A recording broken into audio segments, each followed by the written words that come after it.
requesting permission to have an open and honest F1 conversation here, because apparently that's something that's lacking in the F1 community.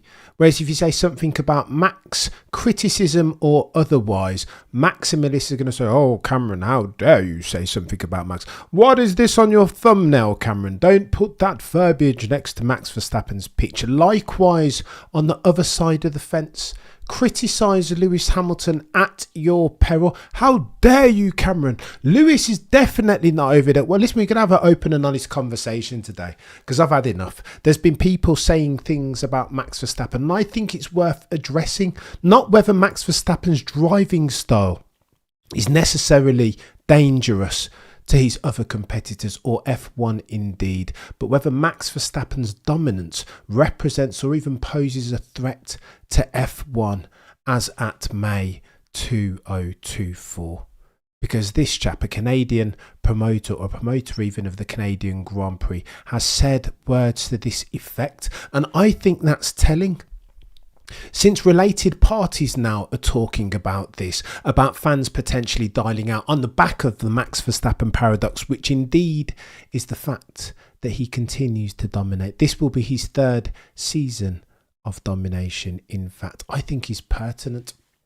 Racing 365 reports that the promoter of the Canadian Grand Prix in Montreal has described Max Verstappen's sustained success in F1 as dangerous for the health of the sport. By the health of the sport, what are we talking about here?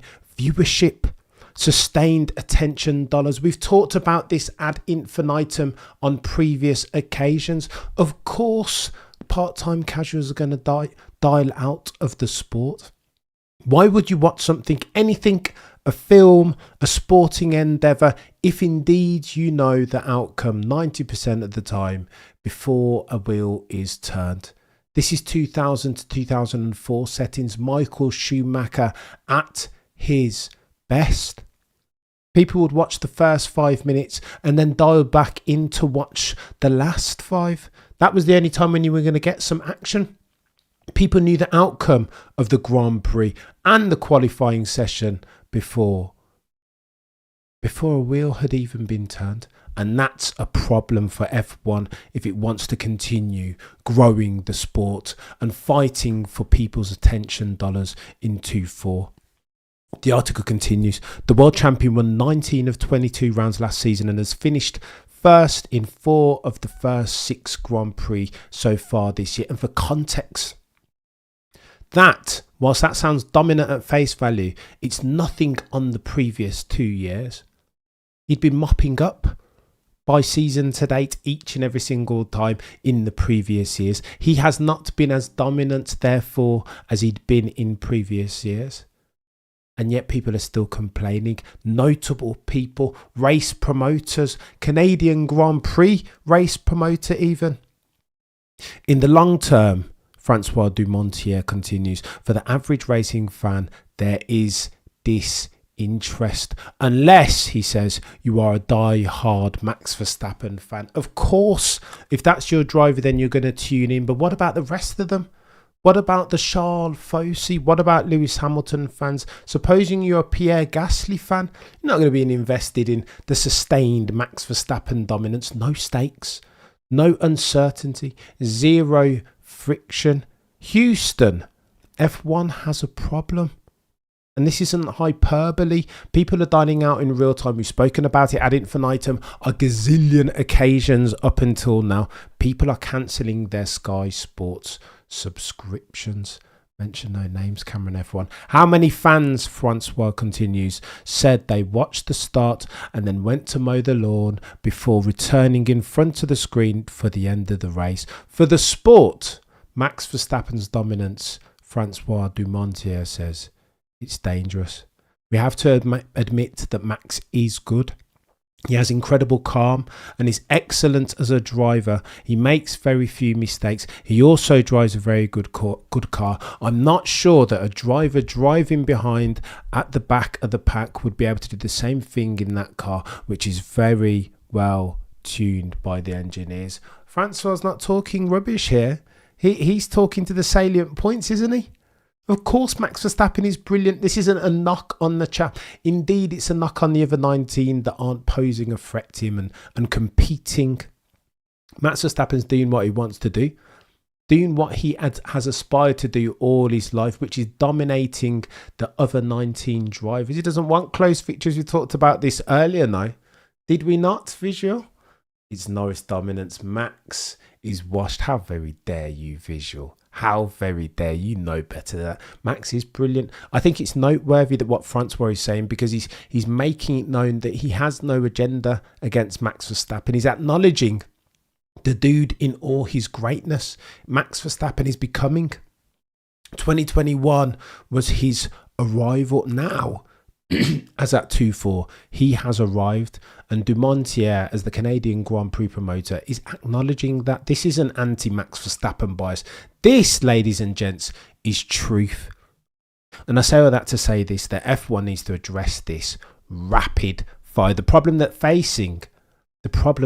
facing is that Red Bull car has zero technical deficiencies, right? There's not one thing that you can pull out. There's no DAS or engine regs or party mode that you can pull out that's going to undermine the dominance of Max Verstappen paired with that Red Bull. That's the problem that these lot are facing, sadly, as at May 2024.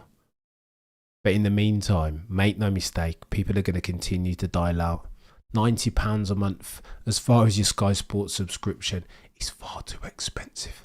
That is untenable in the midst of a cost of living crisis. Hyperinflation has taken over the world. But I digress, peddlers. It will be interesting to see what the FIA and the commercial rights holders do between now and the end of the season to address this misdirection as far as Liberty Media's fantastic quarterly bumper results. They are up.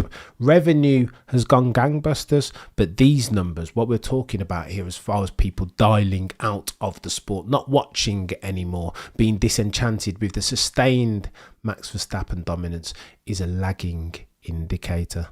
Let's reconvene this time next year. And in other news, no anti-Spanish bias, says an ex-steward. Go on then. What do you mean? What are we talking about? Of course we're talking about Fernando Alonso, Steve A, saying that there is an anti-Spanish bias, that they are victimising him, that Lewis Hamilton absolutely would not get penalised because he's not Spanish. Oh, the humanity, Fernando Alonso, man from Oviedo, Asturias. How very dare you?